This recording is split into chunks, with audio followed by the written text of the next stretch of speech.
Hi friends, hello, ఎలా ఉన్నారు?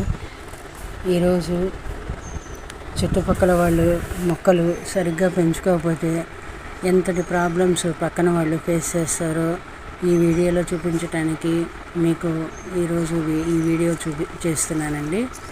చూడండి, మాకు సరిహద్దులోన ఉన్న ఒక ముగ్గురు వేపు వాళ్ళు మాత్రం భలే డిస్టర్బెన్స్గా ఉంటారండి.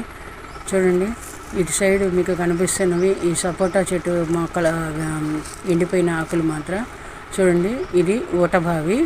ఈ ఊటబావి అసలు యాక్చువల్గా అయితే అసలు ముయ్యకూడదు వాస్తు ప్రకారం అయితే, కానీ తప్పనిసరి పరిస్థితుల్లో మెష్ వేయాల్సి వచ్చింది ఈ బావి పైన.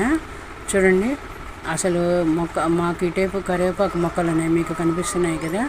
ఈ కరివేపాకు మొక్కలన్నిటిపైన మధ్యలోనూ వాళ్ళ సపోటా ఆకులు పడుతూ ఉంటాయండి.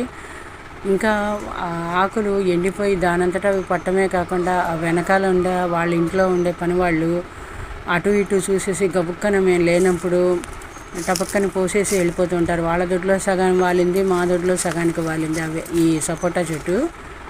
కాయలు మాత్రం వాళ్ళవి ఎండిపోయిన ఆకులు ఊడ్చుకునే పని మాకు. ఇదిగో చూసారా, దానివల్ల కరివేపాకు కూడా సరిగా రావడంలా పైన సపోటా చెట్టు నీడగా ఉండటం వల్ల ఈ కరివేపాకు మొక్క కూడా సరిగ్గా అసలు కూడా పెరగట్లా. దాని మధ్యలోంచి ఊడవలసిన పరిస్థితి ఏర్పడుతుంది. ఇంకోటి ఏంటంటే, ఇదిగో ఇప్పుడు మీకు చూపిస్తున్నాను కదా, ఈ వేప చెట్టు పడిపోయిన చెట్టు ఇక్కడ చూడండి. ఇదిగో మా తులసమ్మ తులసి కుండి కోట ఉంది కదా, తులసి కోట, దాని వెంబడే పడిపోయింది అన్నమాట. పక్క వాళ్ళ దొడ్లో ఉన్న వేప చెట్టు, ఆ వేప చెట్టు పడిపోయింది. ఇదిగో చూడండి, గోడంతా పడిపోయింది. ఇంకా సగం వీడియో వేరేది ఉంది, అది వేరే పార్ట్లో చూపిస్తాను. మొత్తం 4-5 ఏళ్ళు అయిపోయిందండి ఈ చెట్టు కొట్టేసి. మొత్తం ఎండిపోయిన తర్వాత చెట్టు పూర్తిగా విరవకుండా అలాగ ఘాటు పెట్టేసి వదిలేశారు. ఆ చెట్టు ఎండిపోయి 4-5 ఏళ్ళు అయిపోయింది.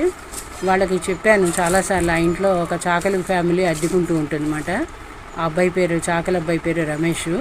అయితే ఆ అబ్బాయికి చాలాసార్లు చెప్పాను, ఇటేపు పడిపోతే డేంజరు, మాకు ఇటేపు బాత్రూము లెట్రిన్ షెడ్ కూడా ఉంది, అది కాస్త విరిగిపోతుంది, అందుకని మొక్క అది 2 తాళ్ళు కట్టేసేసి అటేపు వాల్ చేసుకోండి మీరు ఆ ఎండిపోయిన మొక్కనని చాలాసార్లు చెప్పాను. అది కూడా వినిపించుకోలేదు.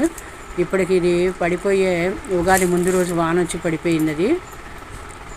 ఇప్పుడు 4-5 రోజులు అయిపోయింది ఉగాది అయిపోయి, ఇంతవరకు కూడా ఆ కొమ్మని తీయలేదు. మేమే చిన్న చిన్న కొమ్మలు అది విరిగిపోయినవి ఉంటే నేను మా అమ్మాయి కలిసి బయట పారేసి వచ్చాము. ఈ పెద్దది మాత్రం మేము మొయ్యలేక ఆగిపోయాము.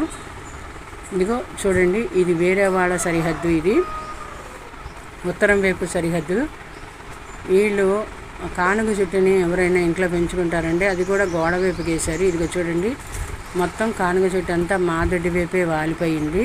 మొత్తం అంతా ఆకులు రాలిపోయి ఇప్పుడు కొత్తగా చిగుళ్ళు వచ్చాయి. చూడండి, ఇప్పుడు దాదాపు 1 నెల రోజుల నుంచి మేము కష్టపడుతున్నామండి ఆకులు ఊడవటానికి. ఇదిగో చూడండి ఎన్ని ఆకులు. ఇదిగో